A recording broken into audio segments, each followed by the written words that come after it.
नमस्कार। क्या आपको भी लिंग में अलग अलग जगह पर गांठें महसूस होती हैं? क्या आपका लिंग भी इन गांठों की वजह से एक तरफ झुक जाता है या टेढ़ा हो जाता है और लिंग में तनाव की भी कमी आ रही है? तो डरे नहीं, इस बीमारी को हम पेरोनीज बोलते हैं और आज हम इस बीमारी के बारे में ही डिस्कस करने वाले हैं। नमस्कार दोस्तों, मैं doctor Deepanshu Gupta, senior urologist andrologist हूँ क्योर स्टोन के साथ। चलिए जानते हैं कि ये बीमारी क्या होती है। तो जैसा मैंने बताया, पेरोनीज एक हीलिंग का डिफेक्ट बोल सकते हैं इसे, जो कि 40 से 50 साल के पुरुषों में देखने को मिलता है। तो इसमें होता ये है कि रेगुलर सेक्सुअल इंटरकोर्स करते समय कई बार बिल्कुल हल्की चोटें लगती रहती हैं पेनिस के कुछ हिस्सों में, जिसकी वजह से काफी समय के बाद धीरे धीरे वहां पर ओवर हीलिंग हो जाती है उन छोटी छोटी चोटों में और वहां पर छोटी छोटी गांठें बन जाती हैं जो कि काफी हार्ड हो जाती हैं। इन गांठों के बनने की वजह से एक तो लिंग का आकार छोटा हो सकता है, लिंग टेढ़ा हो सकता है, या ऐसा भी हो सकता है कि लिंग में तनाव की कमी आ जाए या लिंग बिल्कुल भी खड़ा ही ना हो।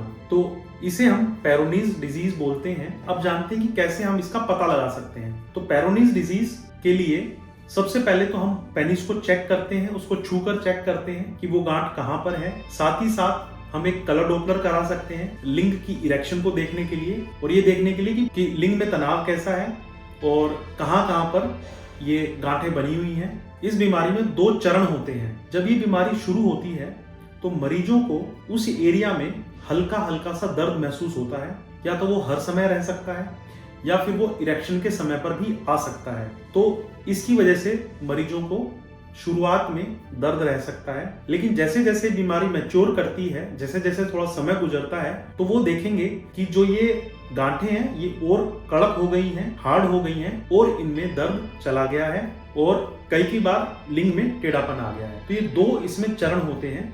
तो एक को बोलते हैं हम एक्यूट फेज और एक को बोलते हैं स्टेबल फेज या क्रोनिक फेज। अब बात करते हैं कि इन गांठों को हम ठीक कैसे कर सकते हैं। देखिए, गांठें वैसे जैसे कई मरीजों को काफी डर लगता है कि गांठें कहीं कैंसर तो नहीं बन जाएंगी। तो यूजुअली ऐसा नहीं देखा गया है कि गांठें कैंसर नहीं बनती हैं, बट ये गांठों की वजह से एक तो दर्द रह सकता है, तो हम पेन किलर्स का इस्तेमाल कर सकते हैं, या काफी ऐसी दवाइयां रहती हैं जिनको खाने से ये दर्द भी कम हो सकता है और गांठें कुछ साइज में कम भी हो सकती हैं। फिर दूसरा होता है इन गांठों में इंजेक्शन लगाना। तो ऐसे इंजेक्शंस भी आते हैं, स्टेरॉइड के इंजेक्शंस रहते हैं या अलग दवाइयों के इंजेक्शंस रहते हैं, जिनको हम इन गांठों में डालते हैं और थोड़ा सा इनका साइज कम हो जाता है। लेकिन जिन मरीजों में टेढ़ापन ज्यादा है, इतना ज्यादा टेढ़ापन है कि वो सेक्सुअल इंटरकोर्स नहीं कर पा रहे हैं, या उनके तनाव में कमी आ गई है, या बिल्कुल ही तनाव नहीं आ रहा है, तो उन मरीजों में हमें सर्जरी करनी पड़ती है, जिसमें हमें लिंग का टेढ़ापन भी ठीक करना पड़ता है।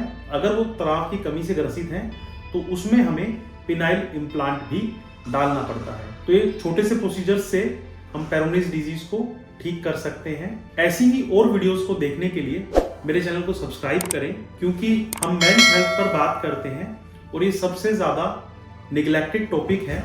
पुरुष आपस में बात करने में भी इसमें डरते हैं। तो मेरे चैनल के माध्यम से आप जान सकते हैं ऐसी बीमारियों के बारे में और उनसे बच सकते हैं।